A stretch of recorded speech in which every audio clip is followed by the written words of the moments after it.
ওকে, আমরা সবাই জানি ভদ্রমহিলা পালিয়েছেন। উনি আর চাপ নিতে পারেনি, ওনার পক্ষে আর সম্ভব হয়নি বলে উনি পালিয়েছেন। আর উনি পালাতে আসলে বাধ্য হয়েছেন। আমাদের বাংলার ছেলেরা, বাংলার ছাত্রছাত্রীরা, বাংলার সাধারণ মানুষেরা ওনাকে পালাতে বাধ্য করেছেন।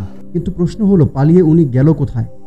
অনেকে বলছেন ইন্ডিয়ায়, অনেকে বলছেন লন্ডন, আমেরিকায়। আসলে সত্য কথাটা কে বলতে পারবেন? পালিয়ে উনি কোথায় গেল, সত্য কথাটা কে বলতে পারবেন? কমেন্টে লিখে জানান। অবশেষে সব কিছুর অবসান ঘটিয়ে শেখ হাসিনার সরকারের পতন হলো।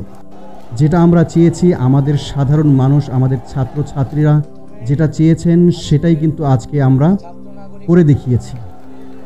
তো এখন একটা প্রশ্ন কিন্তু রয়েই যায়, পরবর্তী সরকার কে আসবে এবং তার চেহারা জানি কেমন হয়, সে যেন আবার কোন রূপ দেখায়। এই জিনিসটা কিন্তু, এই ভয়টা কিন্তু আমাদের ভিতরে থেকেই যায়। সেই প্রশ্নের মুখোমুখি কিন্তু এখন আমরা সবাই। তবে প্রত্যাশা এটাই থাকবে, যেই আসুক না কেন, আমরা সাধারণ মানুষ যারা আছি, আমাদের ছাত্রছাত্রী যারা আছেন, আমাদের দেশের মানুষ যারা আছেন, তাদের কল্যাণের জন্য যেন কাজ করে, যাতে তাদের পাশে দাঁড়ায়, তাদের জন্য যেন কাজ করে, দেশের জন্য কাজ করে।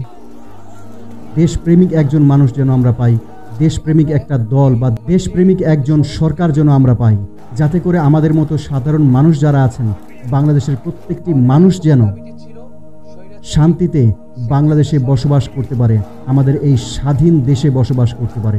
এটাই প্রত্যাশা থাকবে। আশা করি আল্লাহ তাআলা আমাদের সকলের আশা পূরণ করবেন।